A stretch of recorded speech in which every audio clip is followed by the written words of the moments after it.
rejoindre tout de suite une de nos commentatrices, Joanne Marcotte. Bonjour, Joanne. Bonjour, Richard. Alors, blogueuse pour le Journal de Montréal, Journal de Québec. Alors, Joanne, aujourd'hui, nous allons ouvrir deux grands chantiers à l'émission. Alors, le chantier du sommet sur l'éducation et le chantier de la commission Charbonneau. Et j'espère qu'en échangeant nos points de vue, Joanne, on va arriver à la fin à un consensus, à un accord, à une entente, à une union, à un motus vivendi, à une collusion d'idées, Joanne. J'espère qu'ensemble, on va pouvoir arriver à faire ça. Alors, la commission Charbonneau, premièrement. Oui. OK, le gars, là, Robert Marcil, il est directeur des travaux publics de la Ville de Montréal. On parle ici d'un cadre important, un haut cadre. Et lui ne voyait aucun problème à aller dans des gros restaurants, des clubs privés, se faire payer des repas très dispendieux par des entrepreneurs. Et là, lui, il est tombé des nues quand on lui dit que c'était pas éthique. Il dit « Hein? Je peux pas faire ça? » On a-tu une poignée dans le dos, là? Ça a l'air que oui. On a une poignée dans le dos, puis ils en profitent. Écoutez, résumons là, tout l'aspect. On sait que les entreprises sont dans le coup. On sait que la mafia est dans le coup. On sait que les maires sont dans le coup. On sait que qu'est-ce que j'ai marqué? Les ingénieurs qui sont supposés de nous protéger puis de faire leurs appels d'offres comme il faut sont dans le coup. Là, on apprend que la haute fonction publique est dans le coup. La bonne nouvelle, parce qu'il faut chercher des fois, c'est qu'au moins, il y a des comptables puis il y a des vérificateurs qui ont fait leur boulot. Et j'espère que ce sera la revanche des vérificateurs et des comptables qui vont gagner. Joanne, les vérificateurs font des rapports, parce qu'on l'a vu en 97, le vérificateur général fait un rapport, exact. Puis il n'y a pas de suivi.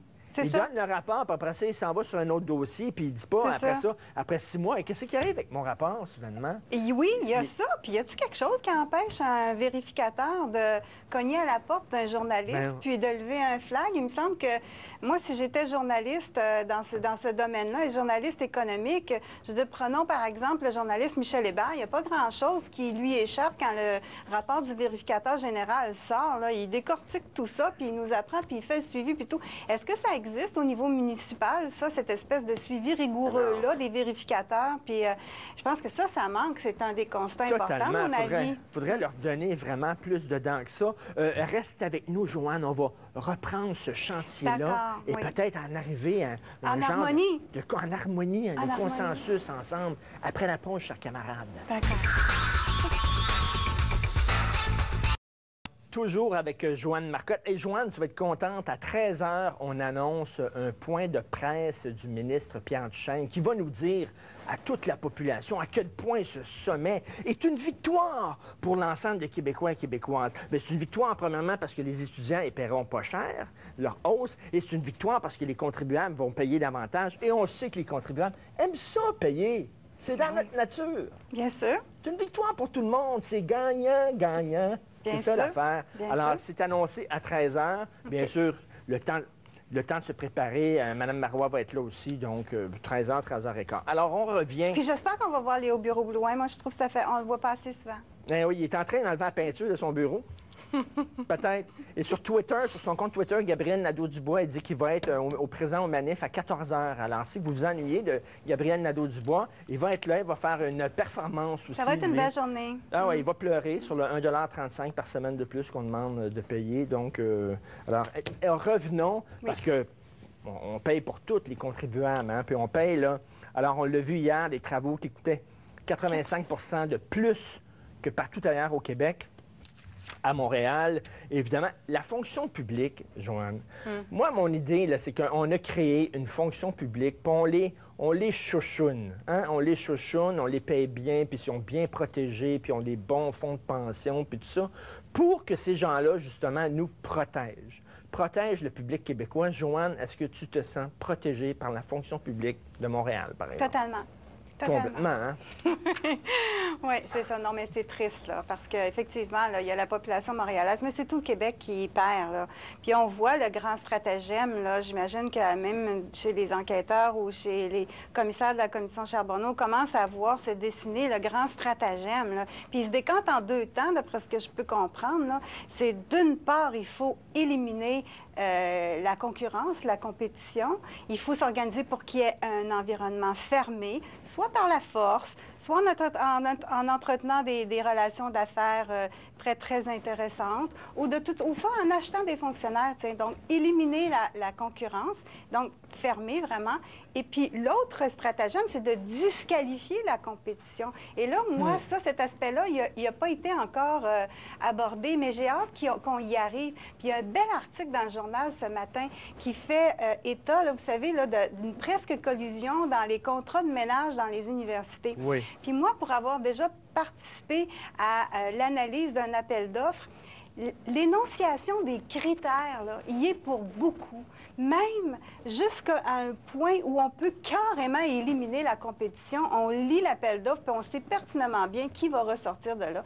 Donc, ça aussi, là, la définition des critères de sélection d'une entreprise est très, très, très important. C'est une façon de dire on va faire affaire avec nos chums. Oui, parce que bon, on y ajoute un critère, soit une machine hyper puissante ou quelque chose qui est détenu ou qui est maîtrisé. Ou, seulement par quelques entrepreneurs, puis on sait que les autres vont être discartés parce qu'ils n'ont pas ces affaires-là. Exactement. Donc, éliminer la compétition, puis disqualifier aussi les entreprises. Fait que je pense, en tout cas, c'est ce que je semble comprendre de ce qui se dessine, là. Mais dans tous les cas, c'est pas l'avantage du contribuable. Joanne, là, sur l'éthique, là.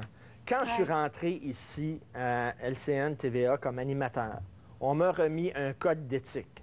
Puis je te jure, pendant la semaine, à 3 reprises, ils sont venus me voir. As-tu lu ton code d'éthique? As-tu lu ton code d'éthique? Hein, je l'ai lu, mon maudit code d'éthique. Là, Robert Marcil, lui, on vient d'y apprendre, il est tombé en bas de sa chambre. Hein? J'ai pas le droit de me faire payer des repas par des entrepreneurs. Hey, tu veux-tu rire de nous autres, toi? Tu étais cadre majeur à la Ville de Montréal. Tu étais directeur des travaux publics. Tu donnais de la job, puis tu allais manger avec des clients potentiels qui te payaient le repas, puis tu savais pas que c'était un manque à l'éthique. Oui, c'est ça. Non. C'est qu'en réalité, il faut se le dire, là, il s'en fout. Il s'en fout. Puis il n'y a pas de pénalité. Il n'y a pas de... Il y a juste des carottes, là. Il n'y a pas, là, vraiment de pénalité. Il n'y a personne qui va perdre son fonds de pension. Il n'y a personne qui va perdre, qui va avoir une baisse de salaire. Il n'y a personne qui va être écarté. Il n'y a personne qui assure aussi la rotation des inspecteurs. Joanne, qu'est-ce qu'on peut faire comme contribuable face à ça, là? On se fait tondre, on fait quoi? On annule notre vote aux prochaines élections municipales. Qu'est-ce qu'on fait? Oui, j'ai vu ça que tu suggérais ça. Je ne sais pas ce qu'on peut faire, honnêtement, mais on se sent impuissant. Et parce qu'on n'est pas bruyant, hein? On n'est pas des gens de la rue. Nous sommes des personnes qui travaillons pour payer tout ça, pour payer cet État-là qui nous rend pas l'appareil, qui nous rend pas on service. devrait s'inspirer des étudiants. Eux autres sont dans la rue quand ça ne fait pas leur affaire. Puis regarde, ils ont gagné all the way sur toute la ligne. Ça nous prendrait un Gabriel Nadeau-Dubois, mais notre bord. Tu sais, quelqu'un là qui fascine, quelqu'un là qui est vraiment absolument là, fascinant pour qu'on reprenne son discours puis qu'on l'élève. Parce que c'est ça, le contribuable. Il n'a pas le temps de manifester parce qu'il faut qu'il travaille pour payer tout ça. Exact. Fait que lui, il travaille. Fait qu'on sait qu'il ne chialera pas le contribuable, puis qu'il ne manifestera pas, puis qu'il va plier les chaînes, puis qu'il va travailler. Fait qu'on le tombe, puis on le tombe. On s'en va à la pause et nous revenons et on va parler de l'autre chantier de notre émission, le sommet sur l'éducation.